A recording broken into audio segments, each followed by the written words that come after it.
ઉપરવાસમાંથી સતત પાણીની આવક વધતા સરદાર સરોવર નર્મદા ડેમની સપાટીમાં વધારો નોંધાયો છે।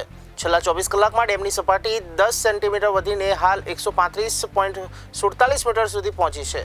ડેમની મહત્તમ સપાટી 138.68 મીટર છે, ત્યારે હાલ ડેમ 90% ભરાયો હોવાના તંત્ર દ્વારા જાહેર કરાયું છે।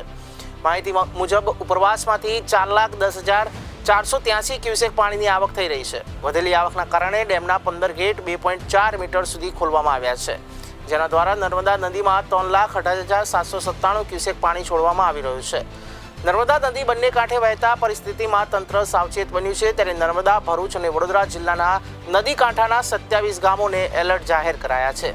તંત્ર દ્વારા નદી કાંઠાના લોકોની સાવચેતી રાખવા સૂચના આપવામાં આવી છે, ત્યારે સરદાર સરોવર ડેમની સપાટીમાં વધારો થતાં સિંચાઈ તથા પીવાના પાણી માટે રાહતરૂપ પરિસ્થિતિ ઊભી થઈ છે, પરંતુ નદી કાંઠા વિસ્તારોમાં પૂર જેવી પરિસ્થિતિ સર્જાય નહીં તે માટે સતત મોનિટરિંગ કરવામાં આવી રહ્યું છે।